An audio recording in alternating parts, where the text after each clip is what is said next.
The ranunculus.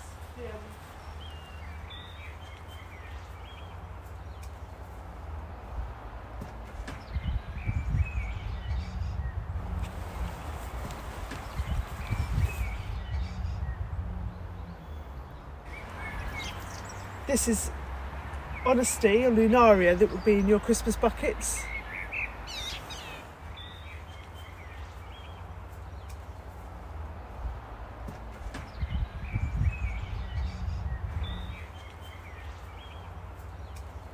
So this is our cold greenhouse, and when I say that I mean it doesn't get sun for very long in the daytime, so we've got plants that just need to be kept out of the frost until they're ready to go out. We've got chrysanthemums, these gorgeous Avignon chrysanthemums, and lots of different salvias and hardy annuals that we sowed months ago, all waiting for the conditions to be right to be planted out.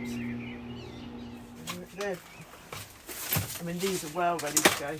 That's Gypsophila, Covent Garden. Oh, and then we've got dahlias sprouting. So these dahlias we potted up a few weeks ago.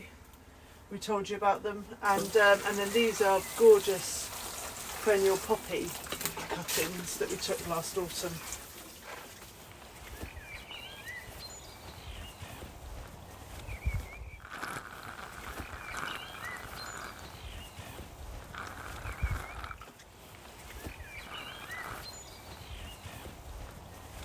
These are our absolute favourites this year, and I'm sure you'll be getting some of these in your buckets by the time you're watching this video. Look at that.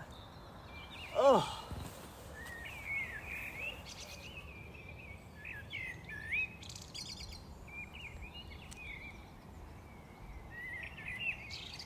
So this month you're going to get the joys of our ranunculus that we've been going on about for absolutely ages. As you can see behind us, they really are the jewel in our crown. And it's the busiest month. We're still sowing seeds, we're potting on, transplanting, our dahlias are sprouting, the chrysanthemums are sprouting, we've got cuttings on the heat bench. It's a really wonderful month now. Well, I hope you love our buckets this month. Only one more month's delivery after this until we're going to welcome you to the garden, and you can see for yourself what we've got growing here.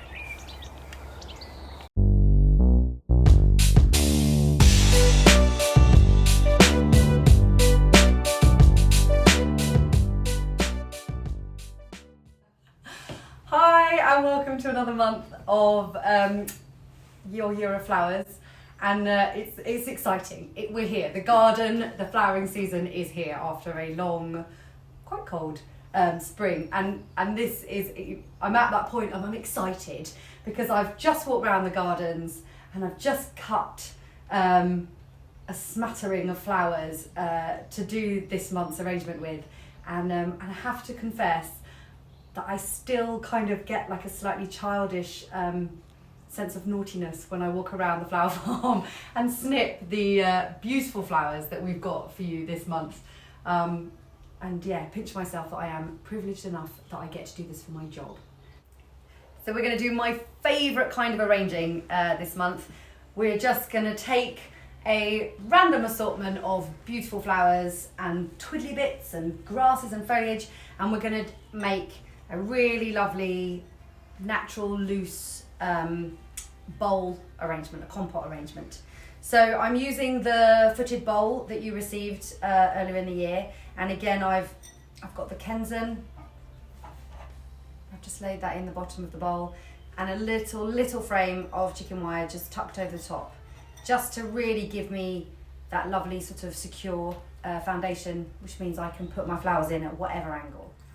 And as always, we are going to fill the bowl right the way to the top so I can get all my jaunty angles without worrying that they're not drinking.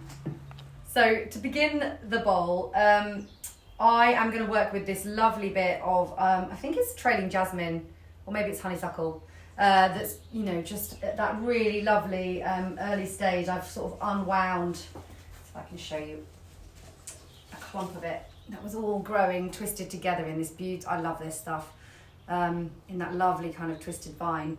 And I've unfurled this bit and it is just giving me so much joy. It's kind of crazy S shape. So I'm going to start with that because that will just give me that really lovely sort of mad shape that I'm going to use to, I'm going to follow the lines for my arrangement. So I'm just going to tuck that in. I just love that this one is doing its own thing.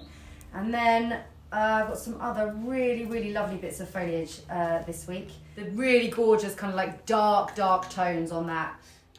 And what I love is that the shape of the viburnum is similar to this one. And then the palette, the tones just blend really beautifully. I mean, I enjoy the foliage almost as much as I enjoy the flowers, and the flowers this month are absolutely stonking. So it's going to be a good one. It's going to be a good one. Okay, so I'm just going to create this really lovely open shape to the bowl, and I'm going to be mindful that I really want to keep my early flowers going in and things quite tight, and so that there's no gap between the edge of the bowl and the flowers that you see in your eye. So I will be really mindful about kind of like giving it a little skirt around the edge of the bowl, and the epimedium works beautifully for that, as does the Alchemilla mollis leaf, because they just serve to hang over the edge of the bowl and just break that line.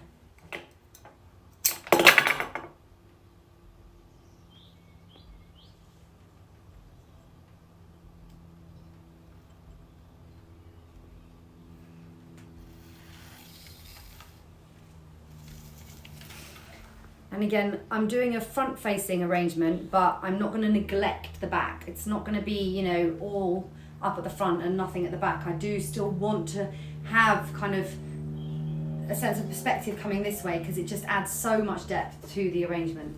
So. And again, taking off anything under the waterline. Right.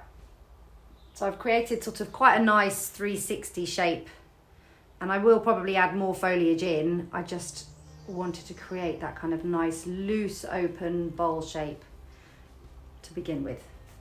So I'm going to start with, I've got some quite short stems on my ranunculus just because of the way I cut them, but that I'm going to start with I mean, look at that, frankly. Ugh. So that one is going to be my kind of focal flower, and I'm going to put it really close to this because I think they've got that lovely tone, the matching tone going on between the orange within the leaf and the orange in. Honestly, come on, it's just so gorgeous. Okay, so I'm just going to sink that one quite deep into the bowl, and again, whenever you're arranging, you're trying to sort of, although you want them to be nice and loose and airy, you also don't want people to see air. So I'm anchoring the first few onto the pin, and then the rest will probably sit comfortably and sort of rest in there. You don't need to get everything fixed to the pin.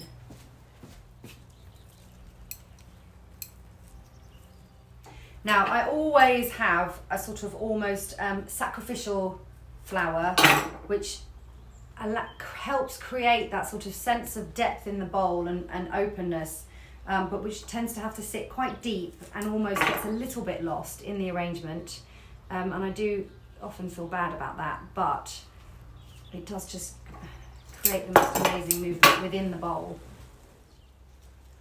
This kind of arranging is great for short stems, because, you know, you can use anything. So I've created this kind of 3 tiers. Nothing sits at the same level. Everything wants to be graduated away from one another. I really like the line on this flower. I don't want to lose that. It's got so much personality. So I want to actually work that into the arrangement and let that line be seen.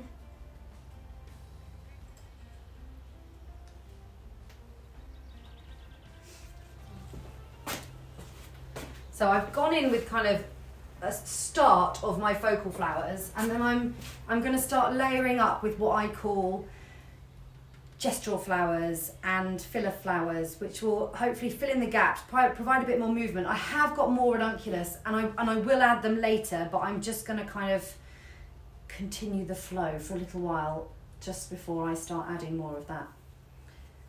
So I've got quite a lot. Obviously all my flowers are facing forward, so what I'm going to start doing now is introducing some flowers that will be looking towards the back, again to create that sense of depth. So I've got this lovely bluebell, and we'll just start tucking things in towards the rear.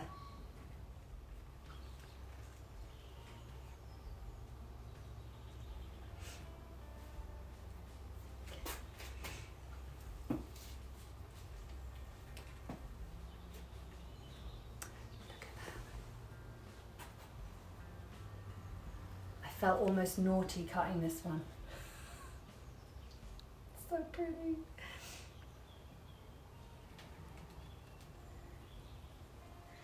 So what I like about this one is I feel that he's got a similar shape to this line. So I kind of want the two of them to just do their thing up together. I'm going to take a tiny bit of length, and I want it to just silhouette that line up, if that makes sense. I don't want it to eat into its space. I just want them to mirror each other as they go up that vase.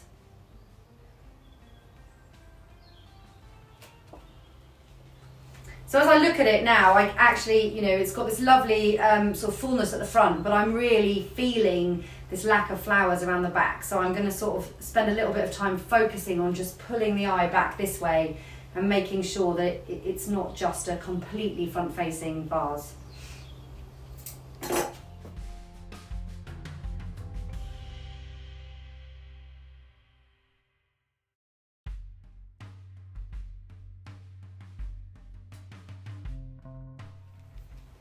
Ranunculus. And I might bring this one out here to follow out that lovely dark red on the tulip.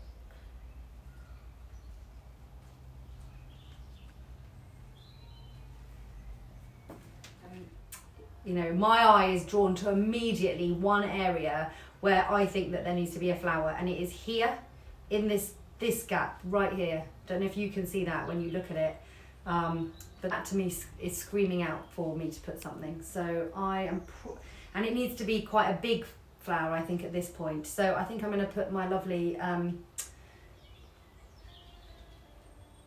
parrot tulip in there.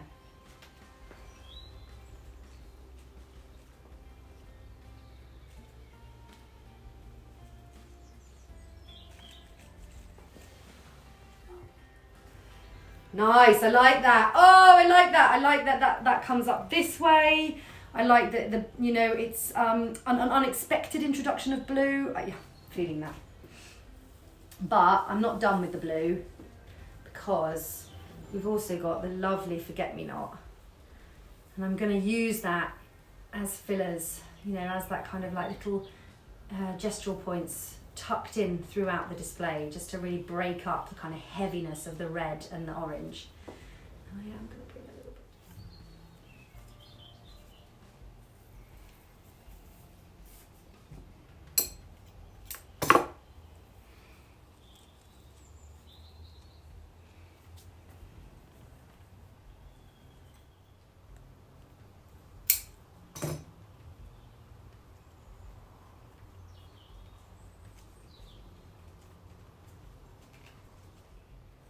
Gets to that point in the arranging when you're literally having to like wrestle your stems through one another.